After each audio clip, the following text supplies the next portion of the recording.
Uso pa ba ang harana? Marahil ikaw ay nagtataka. Sino ba namang taong manliligaw na nakapormat nakabarong, may dalang gitara at nanghaharana?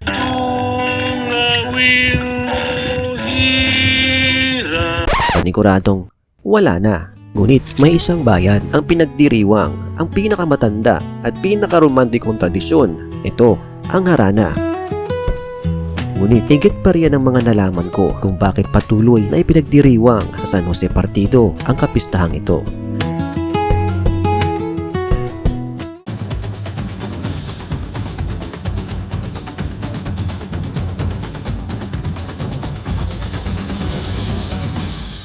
Mula Legazpi City, aabutin ng humigit kumulang 2.5 oras hanggang 3 oras ang biyahe patungo San Jose Partido. Kasama ko dito ang ating mga ka-travel buddies upang makisaya sa taunang kasiyahan sa San Jose Partido, Camarines Sur.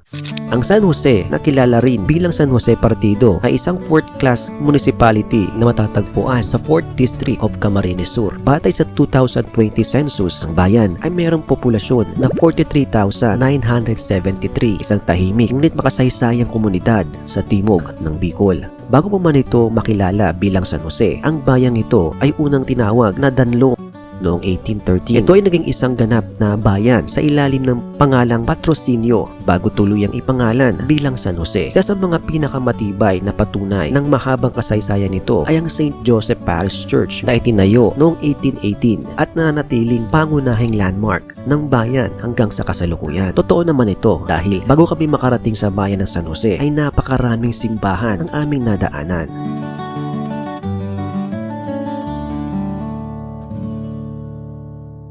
Pagkarating namin sa San Jose ay nag-stay muna kami sa isang resort kalapit ng bayan ng San Jose. Ito ang Goa Camarines Sur. At ngayon nga ay papunta kami sa San Jose, Camarines Sur para makisaya sa kanilang Harana Festival. Pero bago yun, dumaan muna kami dito sa Goa Camarines Sur para mag-check-in sa isang apartment na siguradong mag-enjoy kami at siguradong satisfied yung aming pag-i-stay.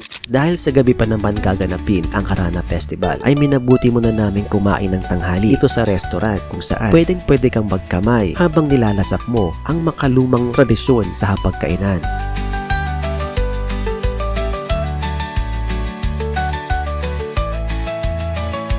At muli, nais namin magpasalamat sa pag-sponsor sa aming tanghalian.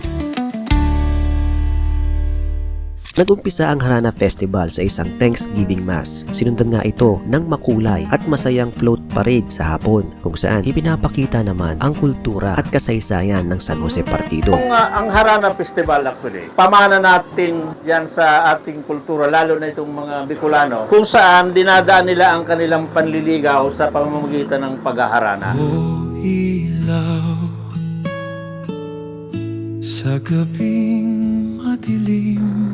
So, bago sila nangaharana o bago manligaw, nagpapaalam muna doon sa mga magulang ng kanilang haharanahin at pagka pinayagan silang magharana, pumupunta sa bahay ng haharanahin.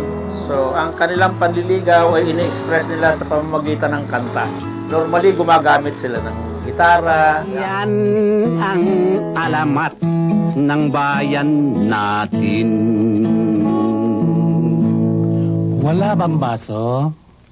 Noong February 13, 2003, unang itinatag ang Harana Festival sa ilalim ng pamumuno ng dating alkalde ng San Jose. Ang layunin nito ay ipagdiwang ang likas na husay ng mga lokal sa musika at mapanatili ang tradisyon ng harana bilang bahagi ng kulturang Pilipino. Pagsapit ng 2010, pansamantalang naitigil ang pagdiriwang ng Harana Festival matapos pumasok ang isang bagong administrasyon na naglungsad ng ibang festival. Sa loob ng ilang taon, nanahimik ang festival na ito na minsan nagbigay ng boses at awit sa buong bayan. Makalipas ang isang dekada, muling nabuhay ang diwa ng harana sa pamumuno ni Honorable Gerald Peña. Muling ibinalik ang Harana Festival.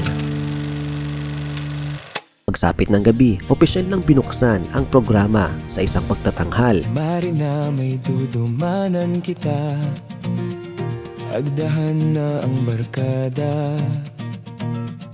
Mari na may duduman na kita, sarong banwaan sa partido. Iba-ibang kulay kan banderetas, manlain-lain ang mga aktibidad.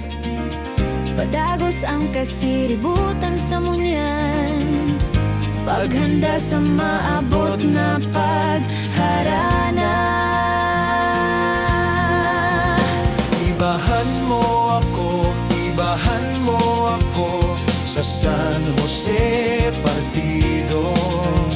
Mapasyar na kita, mahiling na kita, kan piyesta kan harana. Ibahan mo ako, maduman na kita, Kung sain pirming mauma. Naging posible ang paglalakbay na ito dahil sa pag-book namin ng maaga sa Travel to Bicol. Hindi lang festival na ito ang maaari mong makita sa Partido Camarines Sur. Nariyan din ang Mangrove Eco Park na matatagpuan sa Tagas, San Jose, Camarines Sur. Meron din Credos, Orchid and Flower Farm na matatagpuan naman sa Sitio Dahog, San Jose, Camarines Sur. Dito, pagpapalapit na ang Valentine's Day, ay nagtatanim na ang mga flower farmer. Kaya napakagandang bisitahin ng lugar na ito dahil sa makukulay na mga bulaklak na makikita rito. Nariyan din ang Andiangao Cave na matatagpuan sa Andiangao, San Jose. At syempre, kung beach lover ka naman, nariyan din ang pamusong San Jose Longest Beach na matatagpuan naman sa Sabang, San Jose, Camarines Sur. At lahat ng yan ay maaari mong mabisita kahit hindi piyesta. All you have to do is to book here at Travel to Bicol. Dahil sa Travel to Bicol, kami na ang bahala. Sa panahong isang click na lang ay love you na. Ang Harana Festival sa San Jose Partido ay nagpapaalala sa isang tradisyong Pilipino na tuluyan ng naglalaho. Ito ay nagtuturo ng tamang paraan ng panliligaw, pag-asa at respeto. Marahil ang tradisyong ito ay hindi na uso, ngunit hindi may kakaila na minsan sa ating kasaysayan, ang tamang paraan ng panliligaw ay idinadaan sa bitbit na gitara at umaawit sa himig ng isang harana.